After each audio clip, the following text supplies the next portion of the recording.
देवताओं से सीखो। देवताएं सीखने के लिए बनाए गए हैं, न कि इन पर अक्षत, फूल, पान, कसेली चढ़ाने के लिए। देवताओं से कभी कुछ सीख लिया नहीं, लेकिन देवताओं का मजाक विभिन्न रूपों में खूब उड़ाया है। यही तुम्हारा दुर्भाग्य है। देवताओं को समझने का प्रयास करो।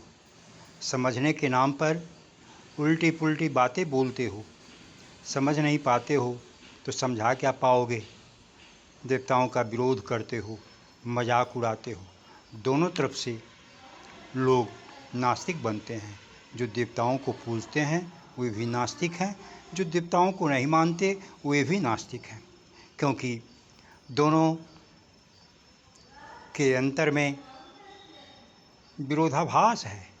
दोनों देवताओं के विचारों से दूरी बनाए हुए हैं।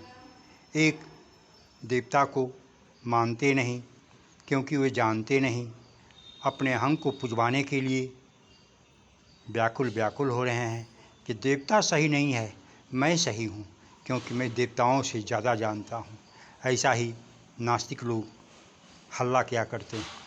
और आस्तिक लोग बेचारे, जो सिखाया गया है सदियों से, तोते की तरह रटे हुए हैं और वो अपना विधि विधान देवताओं के सामने जाकर कर लिया करते हैं।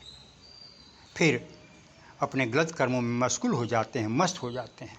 वे इसी को धर्म समझते हैं। अरे, देवताओं की मूर्तियाँ से हमें सीख लेनी चाहिए। देवताओं के शरीर की बनावट, देवताओं के वाहन, देवताओं के हथियार, देवताओं के आसन, देवताओं के सोच विचार करने की क्षमता को समझने का प्रयास करना चाहिए। इसके लिए गहराई में पहुँचे हुए सतगुरुओं की संगति करो। उनसे देवताओं की सच्ची व्याख्या सुनो, समझो, जीवन धन्य हो जाएगा।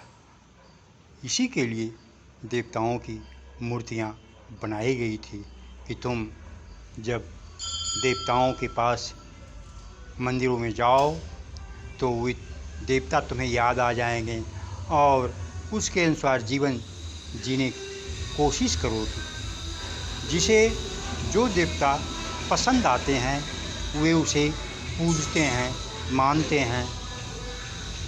तो हमें उनके बारे में गहराई से जानकर उनके बताए हुए रास्तों पर चलने का प्रयास भी करना चाहिए। मानव हैं, नहीं चल पाएंगे, फिर चलने का संकल्प तो लो, चल जाओगे। बच्चे खड़े नहीं हो पाते हैं, अबोध बच्चे कभी खड़े नहीं हो सकते हैं।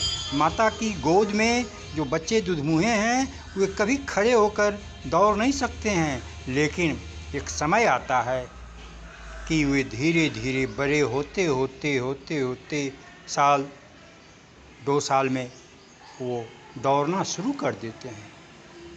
कैसी असंभव बातें संभव।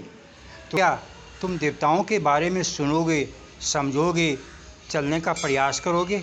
चल नहीं पाओगे, ज़रूर चल पाओगे, लेकिन इसके लिए तुमने तो कोई मन बनाया ही नहीं। मन तो ये बना रखा है कि देवताओं के पास जाएंगे, मंदिरों में फूल, अक्षत, चंदन, दुर्वा, मिठाई चढ़ा देंगे, जल 2-4 बाल्टा डाल देंगे, बस परमात्मा हम पर खुश हो जाएंगे। कितनी सस्ती भक्ति तूने ग्रहण कर लिया है, इस पर कभी विचार किया नहीं। तो फिर मनुष्य किस काम के हो? तुम मनुष्य के रूप में हो लेकिन मनुष्य नहीं हो। अतः अपने अंदर मनुष्यता को ग्रहण करने के लिए देवताओं के बारे में चिंतन करो, तभी तुम्हारा जीवन धन्य हो सकेगा। ओम ओम।